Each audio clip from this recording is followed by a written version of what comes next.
Boa tarde, meu povo, boa noite, bom dia. Vamos para mais uma aula de calorimetria e sistemas termicamente isolados. Essa aula vai se dividir em duas, tá? É a aula 4 e depois nós teremos a aula 5 mais para exercícios, tá bom? Nós estamos na frente 3, página 412. Muito bem. Vamos começar aqui, pessoal, com a definição de calor, tá? De caloria. O que é caloria? Gente, caloria é nada mais nada menos do que a energia que se transfere de um corpo para o outro para que haja o quê? O aumento da temperatura, tá? Então, se eu quero aumentar a temperatura de um corpo para o outro, eu vou fornecer uma energia que a gente chama do quê? De caloria. Então, aqui eu tenho um exemplo onde eu tenho uma quantidade de 1 grama de água a 14,5 graus Celsius, vou passar para 15,5 graus Celsius e eu precisei de uma caloria para que ocorresse então essa mudança de temperatura, beleza? Maravilha, né? Então, gente, fica claro aí que a caloria nada mais é que a energia que eu transfiro de um corpo para o outro para que haja a mudança na sua temperatura. Aqui nós temos um equivalente mecânico, tá legal? Da caloria com o joule, tá bom? Porque, afinal de contas, essa caloria, ela não deixa de ser um tipo de energia, tá legal? Então, para quem gosta aí da equivalência entre calor e energia, nós temos aí que uma caloria equivale a aproximadamente 4 joules. Não precisa decorar, todos os exercícios vão fornecer para vocês essa transformação, tá legal? Muito bem, gente, vamos para a definição agora do que é calor específico de uma substância. Para isso, eu vou querer que vocês prestem atenção aqui nessas 4 figurinhas aqui. O que acontece nessas 4 figurinhas? Olha só. Eu tenho aqui 100 gramas de ferro, tá? E 100 gramas de alumínio. As 100 gramas de ferro e de alumínio, elas estão a 20 graus Celsius. Eu vou mandá-las para 30 graus Celsius. Portanto, vão sofrer um aquecimento de 10 graus Celsius. A pergunta é, será que ambas vão precisar da mesma quantidade de caloria? E a resposta é não. Para eu aquecer em 10 graus Celsius o ferro, eu preciso de 110 calorias, enquanto para eu aquecer 100 gramas de alumínio, eu precisei de 220 calorias. E por que isso, Todai? Note que a diferença se dá, pessoal, justamente porque elas reagem de uma forma diferente ao calor, tá? E isso é o que a gente chama, então, de calor específico de uma substância. Muito bem, como é que se calcula, então, o calor específico de uma substância? Gente, o calor específico de uma substância, ele é a divisão, a razão entre a quantidade de calor pela massa vezes o produto da variação de temperatura, o que a gente chama de Q macete, tá? Se você multiplicar em cruz, você vai ter que esse Q é igual ao produto MC delta θ, né? Ou Q macete, tá bom? O mais famoso, naturalmente, é o da água, né? A maioria das pessoas acabam decorando porque é um valor muito simbólico e muito tranquilo, é 1, tá bom? Então, o que significa a água ter 1 caloria por grama grau Celsius? Em sucintas palavras, significa que para eu transferir calor, né? Ou seja, para eu aquecer 1 grama de água em 1 grau Celsius, eu preciso transferir 1 caloria, ok? Será que todas as substâncias vão precisar da mesma quantidade de calor? Acabamos de ver lá com o ferro e com o alumínio que não. Então aqui nós temos a causa disso, tá? Todos os materiais eles reagem de maneiras distintas à transmissão do calor. Então você está vendo aqui o ferro, por exemplo, 0,11, enquanto que o alumínio é 0,22. Existe uma diferença entre o calor específico de cada um deles, tá certo? O que significa isso, gente? Significa que alguns materiais se apresentam de forma a ser melhores condutores de calor, enquanto que outros piores transmissões de pior transmissão de calor. Veja que a água ela tem um calor específico alto, né? Ela não é um bom condutor de calor. E muita gente acha que o da água e do gelo é o mesmo. Não, a água é 1, enquanto que o gelo, por exemplo, é meio, tá? Então, cuidado aí com essas pequenas diferenças. Não fiquem preocupados, que na maioria dos casos o exercício vai fornecer para vocês, tá bom? Vamos verificar agora, pessoal, a diferença entre calor específico e capacidade térmica de um corpo. É muito parecido, né? Quase igual. Ó. A capacidade térmica não leva em consideração a quantidade de massa.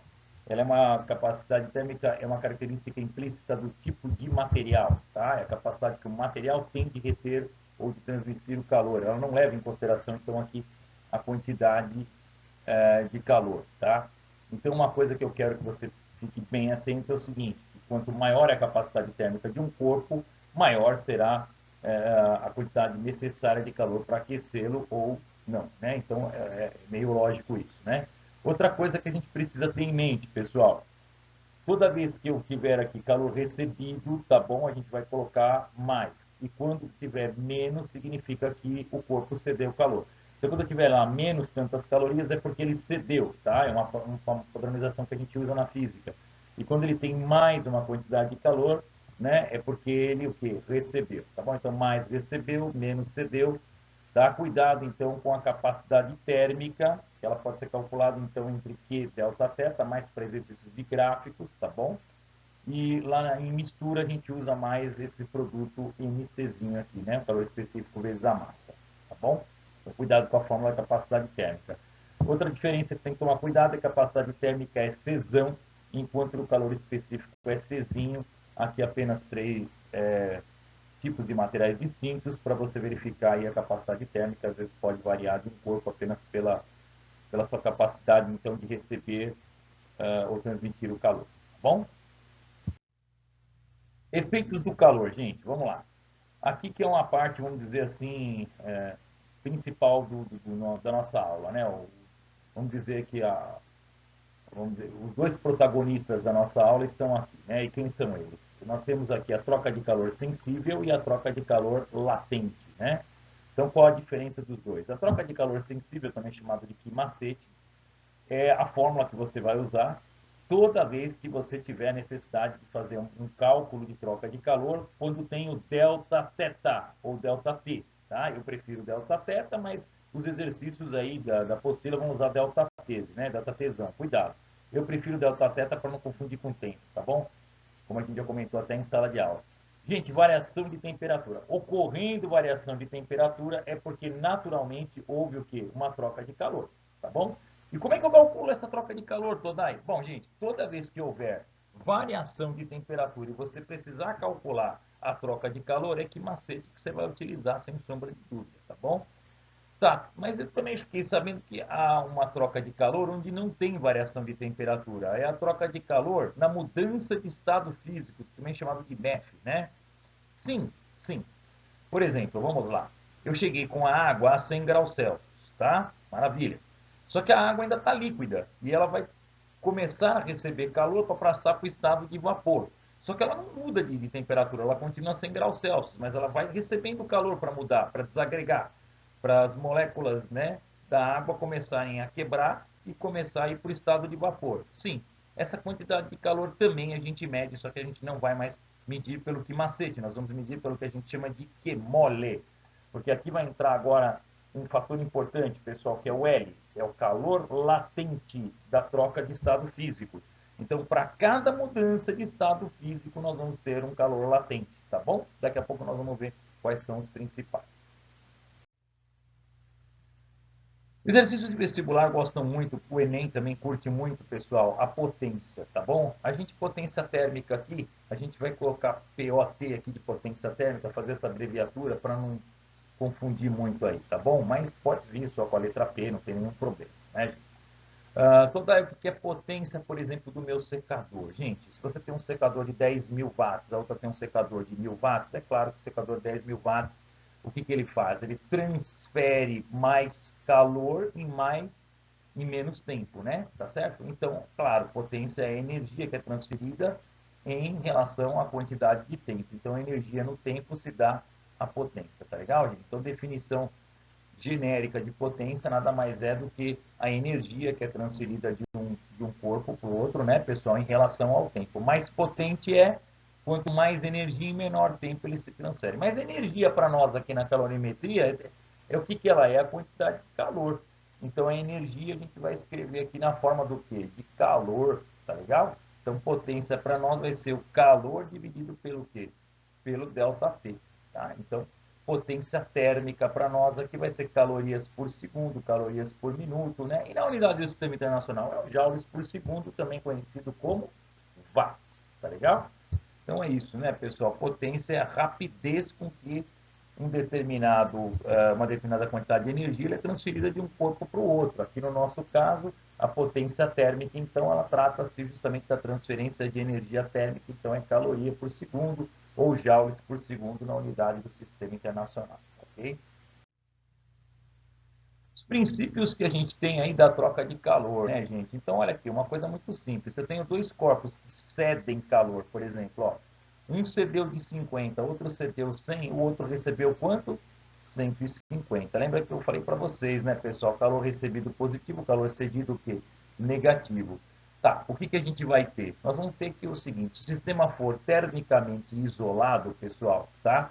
Nós vamos ter que a somatória dos calores é zero, ou que a quantidade de calor recebida tem que ser igual à quantidade de calor cedida, senão não fecha o balanço, tá bom? Então, num sistema termicamente isolado, sempre vai ser assim, Todai, sempre vai ser assim, tá? Tudo que você doa tem que ser igual ao que você recebe, tá bom? Então, se você doou 150, você tem que receber 150. Seria a mesma coisa que você somar tudo e dar zero. Muito bem, exemplos então que a gente tem aí de troca de calor, né, gente? Quando eu pego um quimacete, por exemplo, de um corpo A e um quimacete do corpo B, né, eu vou misturar os dois. Bom, eu vou pegar o corpo A mais o corpo B e vou misturar. O que, que eu vou ter? Eu vou ter que a temperatura final, a temperatura de equilíbrio dos dois, ela vai ser o quê? Ela vai ser a mesma, tá? O que vai ter de diferente entre o A e o B é a temperatura inicial. Então, ó, o QA e o QB, o θA, perdão, e o θB é diferente. Mas a temperatura de equilíbrio, a temperatura final dos dois corpos, ela tem que ser o quê? Igual. Então, nota no que eu vou te dizer. O corpo de maior temperatura com o corpo de menor temperatura, eles vão trocar calor. Até aonde que vai haver essa troca? Até que eles tenham a mesma temperatura de equilíbrio. Tá bom? Toda é onde que é feito esse tipo de troca de calor no sistema fechado. Os exercícios sempre falam que o sistema fechado é um calorímetro. Calorímetro é um recipiente termicamente isolado onde não há troca de calor com o meio externo, tá bom? É um sistema perfeito que você não vai considerar troca de calor com o meio externo. Tá aí alguns exemplos de calorímetro só para você saber que não é nenhum bicho-papão que às vezes aparece aí nos exercícios. Muito bem, a experiência de Joule. A experiência de Joule, pessoal, é importante para nós, para fazer justamente aquela equivalência que eu falei para vocês entre a energia calórica, tá, e a energia mecânica, né? Então, o Joule ele fez justamente esse experimento, né, com umas paletas giratórias, e ele conseguiu fazer uma equivalência entre o calor é, mecânico, né, que seria energia mecânica, e o calor lá do aquecimento que a gente tem, por exemplo, de uma água, de um líquido, né, gente? Então, você pode sim calcular a energia, por exemplo, no peso gravitacional, que todo mundo conhece, né? Energia potencial gravitacional. Qual que é a energia potencial gravitacional, gente? É a energia da força-peso, né? É o mgh, lembra dela? mgh. Sim, eu posso, por exemplo, ter um sistema onde eu igualo o mgh ao quimacete, tá legal? Então ficaria lá o mgh, né, o massa-peso G vezes H igual ao mc delta θ. Posso fazer essa equivalência entre esses dois? Quer dizer, uma parte da mecânica lá da frente 1, eu posso igualar aqui com a frente 3 da física? Pode igualar sim, tá bom? Os dois são energias, gente. Só que uma energia vem do calor e o outro vem da mecânica. Mas você pode igualar sim. Vai ter exercícios em que a gente vai fazer isso, tá? Nós vamos igualar a mecânica com a calorimetria. Pode fazer sim, tá? Uma coisa que é bacana você usar nesse tipo de exercício é você trabalhar sempre na unidade do sistema internacional para você não ter problema. Por exemplo, aqui no Quimacete não aconselho você ficar trabalhando com gramas, né? Por exemplo, com unidades, por exemplo, com minutos, tá? Eu aconselho você trabalhar com segundos, com quilograma, porque daí você já cai aqui facinho, facinho, pessoal, para watts, para joules, tá? E não vai ter problema na hora de fazer aqui a equivalência, né, com a unidade do sistema internacional na energia potencial gravitacional, tá bom? Muito bem. Lembra que eu falei para vocês do Quimacete, agora nós vamos falar do Quimole. Lá no Quimole, pessoal, o Quimala, né? O que é aquele L? O L é um calor latente que nós temos lá, que pode ser de evaporação, ebulição ou calefação, ou sublimação, né?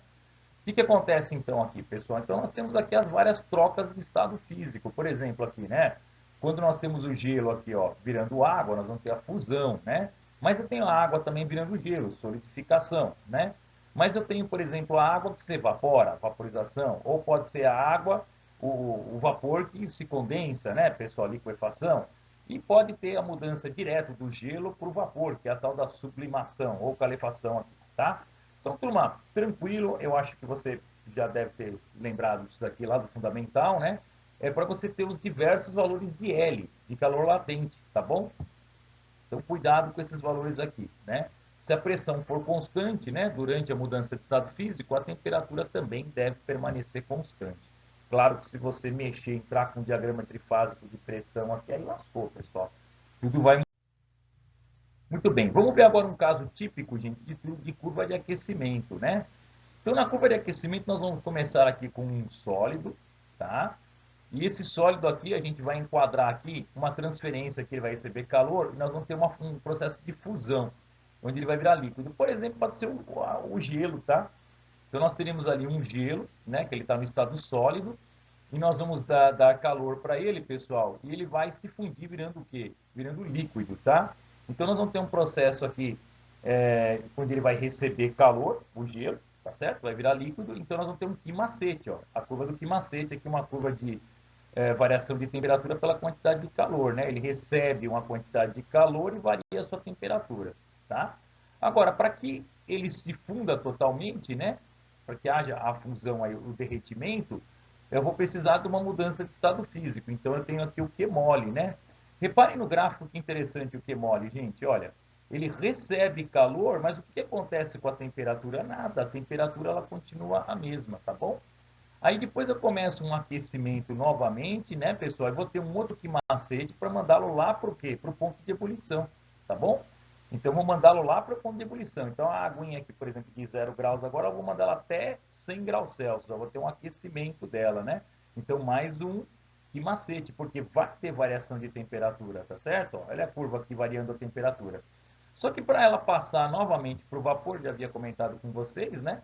Ó, eu vou ter um calor latente de vaporização, né? No calor latente de vaporização, o que vai acontecer com a temperatura, pessoal? Nada, né? A temperatura se mantém constante, tá bom? Então, nós vamos ter o tal do Q-mole aqui, ou Q-mala, né? Aí depois eu posso até pegar esse vapor e aquecê-lo novamente, não tem nenhum problema, até variando a temperatura dele e subindo novamente aqui, tá bom? Então, é uma curva de aquecimento. Quando você encontrar um gráfico desse, gente, o que eu queria que vocês observassem?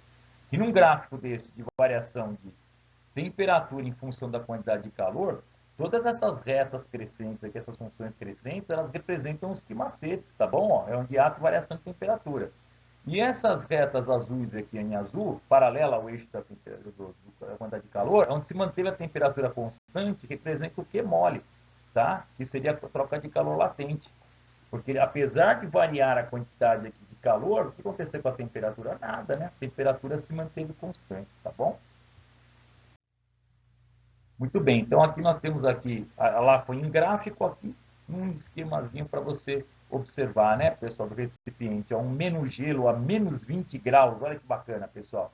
Eu aplico um macete e chego até zero. Aí eu aplico um Q-mole para poder derretê-lo, tá certo? Aqui houve um Q-mole, tá vendo, ó? Né? Então, um Q-macete primeiro, ó, para mandá-lo de menos 20 até zero, tá vendo, ó? Então, uma quantidade aqui que foi de 250 gramas, tá vendo, ó? Eu usei o Czinho do gelo, que é meio, né? Tá certo? Temperatura final zero, menos a inicial, que ele veio lá do menos 20, né? Depois eu apliquei um Q-mole. Por que o Q-mole em Q2, pessoal? Porque a temperatura não variou. Era zero, ele continuou zero, tá vendo? Ó? Aí eu simplesmente fiz o quê? A massa, né? A massa se conserva, né? 250 vezes o 80, 80 calorias por grama. O que é o 80? 80 é o calor latente dele de fusão, tá certo? Para ele se fundir. Depois eu vou aplicar mais um quimacete, que eu vou pegar agora essa água líquida, né? E vou aquecê-la até 40 graus. Então, a temperatura final 40, menos a inicial, que é zero. O calor específico agora é o da água, é 1, tá? E 250. Aí, para quando você vai saber a quantia a quantidade total de calor gasta, o que você faz? Você soma quanto de caloria você gastou no primeiro processo, no segundo e no terceiro, é só somar as três quantidades de calor, né? E você vai ter a quantidade total de calor gasta, tá bom? O que eu queria nessa figurinha mostrar para você que é importante? Que você tanto gasta calor para aquecer um material, para variar a temperatura no quimacete, como você gasta também calor na troca de estado físico, que não tem variação de temperatura. Olha aqui, ó. por exemplo, aqui quando eu estava a 0 graus, e aqui eu estou a 0 graus, você vai falar para mim, mas de 0 está 0, como é que ele gastou temperatura? Como é que ele gastou quantidade de calor? Pois é, não variou a temperatura, mas ele gastou uma quantidade de calor para quebrar o que? As pontes de hidrogênio, né, pessoal? Para poder justamente transformar do estado sólido para o estado líquido. Então tem uma quebra aqui de estado físico, tá bom? Então há um consumo de calor aqui. Legal? Bacana, né? Esse exemplo aqui acho que dá para olhar melhor do que o gráfico. Lembrando sempre, né, gente, que isso é uma coisa que a gente não pode esquecer, né, pessoal? O calor é uma energia que se transfere do corpo de maior temperatura para o corpo de menor temperatura. Então ele vai ser da extremidade quente para a extremidade fria. Pelo amor de Deus, não vai esquecer isso aí espontaneamente, é assim que acontece. Tá bom? Muito bem, meu povo, uma teoria meio longa, porém necessária, né? Essa teoria de que macete e que mole ela é importante, apesar que, lógico, é um tema que vai valer muito aí o número de exercícios que você fizer, tá bom? Quanto mais exercícios você conseguir fazer, melhor a sua aprendizagem nesse tema. Então vamos logo aos exercícios. Primeiro da UEL 2016. Em uma chaleira são colocados 2 litros de água para ferver. A chaleira, que tem como dispositivo que apita quando a água atinge o ponto de ebulição, começa a apitar após 5 minutos. Sabendo que o calor específico da água é de 1 caloria por grama grau Celsius e que a densidade da água é de 1000 quilos por metro cúbico, pelo amor de Deus, densidade altíssima, né? Responda aos itens a seguir. Por que eu comentei que a densidade é alta, né, pessoal? Porque 1 grama por centímetro cúbico é o que a gente já está mais acostumado, né? 1 quilo por metro cúbico é a unidade do sistema internacional. Mas vamos em frente, vamos lá. O fogo forneceu 150 mil calorias para a água até a chaleira começar a pitar. Assumindo que todo o calor cedido pelo fogo foi absorvido pela água, calcule a temperatura inicial da água. É o primeiro que nós vamos fazer, depois a gente comenta o item B. Gente, antes de ir lá para a página da resolução, eu queria comentar com você o seguinte: olha a densidade que ele te deu. 1000 quilos por metro cúbico. Né? A densidade da água, na unidade do sistema internacional, de fato é essa, mas também 1 grama por centímetro cúbico. Por que eu estou batendo na tecla grama? Né? O problema é que na hora de fazer o quimacete, gente, olha aqui, ó, nós temos grama aqui, né? Então não vai dar para ficar trabalhando com quilograma e grama. Eu costumo dizer que nesse exercício, quem vai dizer qual unidade que você vai trabalhar é o calor específico, tá bom? É ele que vai dizer, vai te dar um norte de qual unidade que você vai trabalhar. Então, se você tem dúvida de qual unidade que você vai trabalhar no exercício, olhe a unidade do calor específico que ele deu para você. Como ele te deu grama, então é com grama que você vai utilizar na massa, tá bom? Ah, Todai, mas ele me deu densidade. Bom, tudo bem, pessoal. Você está careca de saber que um litro de água tem 1 quilo, né? Tá certo? Então, por essa densidade, a gente já sabe que para cada litro a gente tem o quê? 1 quilo. Só que como nós temos aqui 2 litros, né?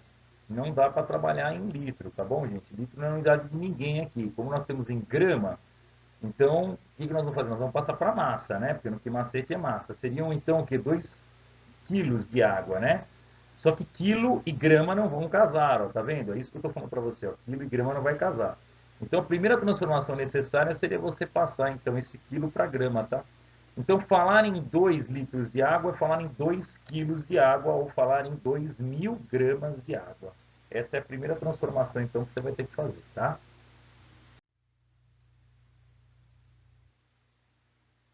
Muito bem, então vamos lá. O fogo forneceu 150 mil calorias para a água, até a chaleira começar a apitar. Assumindo que todo o calor cedido pelo fogo foi absorvido pela água, calcule a temperatura inicial da água. Bom, gente, como está calculando temperatura, é claro que nós não tem que mole aqui, né? Variação de temperatura, a única fórmula de calorimetria que você conhece até agora de variação de temperatura, qual que é? É o quimacete, né? Então, turma, é a expressão do quimacete, tá bom? Calor você tem, 150 mil. O problema é a massa. Então, é a massa. Você acabou de comentar da massa no slide anterior. Isso mesmo, gente. 2 litros são 2 quilos de água, tá certo? Só que por que eu não vou colocar 2 quilos? Eu vou colocar 2.000 gramas, por causa do Czinho, tá legal? Cuidado com ele. Variação de temperatura, tudo bem. TF menos TI, né? Então, bora pro que macete aqui, galera. Vamos lá. Que macete, então, substituindo o que, quem é o que?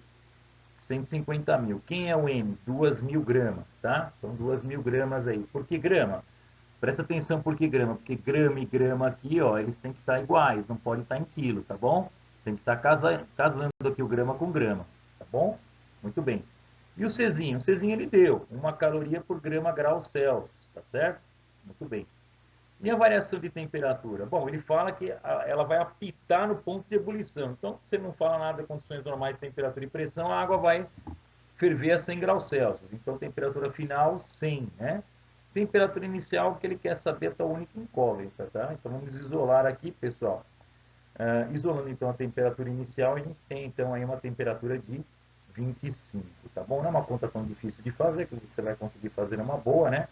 E você vai encontrar, então, aí os seus 25 graus, tá? Vamos ver, então, aí o item B, o que ele pede, pessoal. O item B, ele quer uma taxa, simplesmente, uma taxa que ele bolou aí, né? Ele quer saber quanto que é a variação de temperatura em função do tempo, né? Tá bom, variação de temperatura. Então, vamos lá, gente. A variação de temperatura é 100 menos 25, ela é quanto? É 75, né, pessoal? Então, 100 menos 25, variação de temperatura é 75. E ele fala que o processo levou 5 minutos. Então, são 75 graus por 5 minutos. 75 dividido por 5, 15. Então, são 15 graus por minuto. Isso aí ficou bem tranquilo. Era só uma taxa que ele queria, então o exercício aí não deve ter muitos problemas. Tá? Ele tem uma pegadinha só no começo, eu tenho que tomar um cuidado, porque onde está 2 litros não vai colocar 2 quilos aqui, porque quilo não casa com grama, então você tem que passar esses 2 quilos para 2.000 gramas, tá bom? Então essa transformaçãozinha de unidade aqui é o pequena, não diria assim, o veneno que tem no exercício no começo dele só, tá bom? Por que usar o quimacete? É meio simples, né? O exercício falava em variação de temperatura, só pode ser o quimacete, ok? Bora para o segundo e último, então, vamos lá.